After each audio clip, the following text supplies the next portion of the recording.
Welcome to Monday. It's the 18th day of April 2022. Your Day Weather Podcast brought to you by Cowboy State Daily, Wyoming's news authority. Check them out at cowboystatedaily.com or on their Facebook page. Well, warmer weather's coming this week. We've got a front midweek and a storm by the weekend. I'd call that a pretty typical April forecast. One thing everyone's going to notice is it's not going to be nearly as cold this week. Boy, last week was cold, very cold across the region for April, but temperatures this week are going to feel more like spring. There's going to be ups and downs, though. Temperatures will be up today and tomorrow, down on Wednesday as a front will bring more mountain snow and some showers to the plains Tuesday night into Wednesday. Then temperatures bounce back like a rubber band. They spring back up and get quite mild again Thursday and Friday. However, by the weekend, we see rain, snow, and thunder. In fact, as early as Thursday night, but especially Friday through Sunday, areas of rain and snow will return to the northern plains, the central and northern Rockies. We still, like the last storm, have questions on its track and intensity. And unfortunately, there's going to be winners and losers. I wish I could tell you we've got one storm that's going to get everybody what they want with water. Not going to happen. But there's going to be areas that pick up some pretty good moisture out of this next storm system this weekend. But unfortunately, I think there's other areas that are going to miss out, such as the nature of the beast with these spring storms. But we do have more precipitation coming for some of you. Today's satellite photo shows a pretty impressive swirl of clouds up here off of Vancouver Island with a frontal system and a low coming into the Pacific Northwest. But it's hitting this high pressure ridge that's building over right now. So what will happen is it's going to weaken. The system is not going to maintain its integrity as it goes into the Pacific Northwest and through the northern and central Rockies. Now there's going to be good rain and snow again for Washington, Oregon, Idaho, and central and northern California, as those systems have been really productive here lately to get those areas wet. But as it goes into the Rockies, it'll get weakened, but it will produce some moisture. As you can see, it's a pretty quiet day when it comes to severe weather. The only strong thunderstorms, and these are not too strong, will be in the far southeastern United States and maybe a few thunderstorms along the coast with that Pacific wave. But a fairly quiet Monday, coast to coast, really no significant weather. But that'll change as we go forward. Today, we can see this high pressure ridge building over the Rockies with a nice area of low pressure here that we just showed you on the satellite imagery. So warmer air gets pumped in, and temperatures today and Tuesday will be warming into the 50s, 60s, and well into the 70s in many areas. But as you go past that time frame, things will change.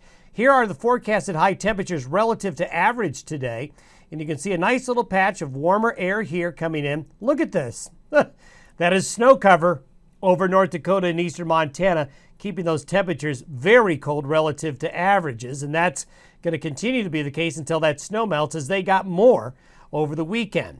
Now, as we get into tomorrow night and Wednesday, this is for midnight Tuesday. So tomorrow night, we've got a front and a low up here dragging the front through. And what this will do is cool off temperatures Wednesday, bring the high country some snow. And boy, I tell you, we'll show you some maps here. The high country over the last 7 days has done very well in terms of being able to regain some ground in some of those snowpack numbers.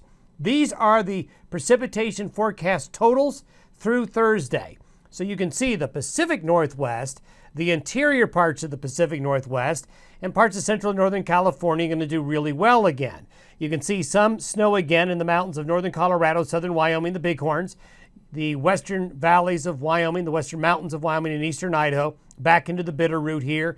Going to get into some good moisture back here where they need it, but continue dry in this area here along and just north and south of Interstate 70. This area continues to be a real headache in terms of trying to get it wet. So this is the first front. Then there's going to be a nice warm up Thursday into Friday as southwest winds develop ahead of this next trough coming in. This next trough coming into the west coast at first is going to bring a big warm up. I see 60s, 70s, and I even see some 80s in parts of the high plains as we get into Thursday and Friday before this next low comes on in. Now, what happens to the trough after it comes on shore is still a little bit up for debate, but we are leaning towards the fact that it's likely going to take a northerly track. These are those temperatures we just showed you, that warm southwest wind flow going to bring some very warm air into the front range of the Rockies, still unseasonably cold up here because of that snow cover. but there should be some melting with this warmer air pushing up ahead of it. However, that's temporary. And this is why, because we have that trough swinging through. And what we think is going to happen is there's going to be a pretty good Pacific front, just basically a cold front coming through the Rockies late Friday and the Saturday. Ahead of this wave, there's going to be showers and thunderstorms, a big slug of moisture for the mountains to bring more heavy mountain spring snows. And then as it reaches the plains, this is going to look extremely similar. This is by Friday evening and Friday night. So ahead of this, as early as Thursday, there'll be some showers and thunderstorms. We expect quite a bit of thunderstorm activity as we get on into Thursday and Friday ahead of this trough. This is the forecast of lightning strikes. Now that could bring some needed rain to this part of the country here. Few lightning strikes showing up as being forecasted along the Front Range as early as Thursday afternoon, then back here in the Pacific Northwest. But look what happens by Friday afternoon. Showers and thunderstorms develop across Kansas, parts of Nebraska, parts of South Dakota, eastern Wyoming, back into Colorado. Now we're hoping these will be rain-producing thunderstorms in those areas. However, this could be a tricky situation as the thunderstorms may develop here, they may develop here, or where they're showing it right now. As we get into Saturday, look at this. This looks extremely familiar, doesn't it? This is just what happened to North Dakota last week. Right now, if this ends up being correct, North Dakota will have the third snow event in 2 weeks. This is going to get eastern Montana, parts of South Dakota, eastern Montana, far northeastern Wyoming.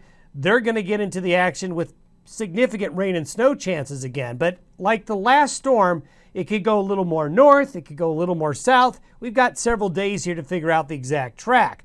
But this is going to be another weather maker up here, and so livestock interest in North Dakota, hate to say it, but you've got to probably go through another winter storm. Same for the plains of eastern Montana, parts of South Dakota, and maybe extreme northern areas of Wyoming as well.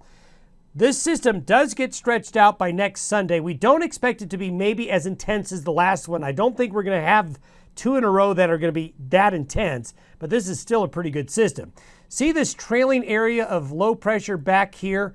We're hoping, we're really keeping our fingers crossed, that this low will produce showers over Colorado into western Nebraska and Kansas on the back side of the storm as we get to the back side of the weekend. So we've got some opportunities for moisture coming, and look at this. Now, take this with a grain of salt because I do expect this map is going to change. I think it's going to shift around a little bit. But look at these rain and snow totals potentially in this area right here with this next storm this weekend. Also, look at these really good snows in the mountains of Colorado, back in the mountains of Utah, and back in the Pacific Northwest again. This is the area, though, that desperately needs some precipitation. Very dry area here in winter wheat country. They need the rain, and let's hope that fills in. But right now, this is going to be another storm system that is targeting this area.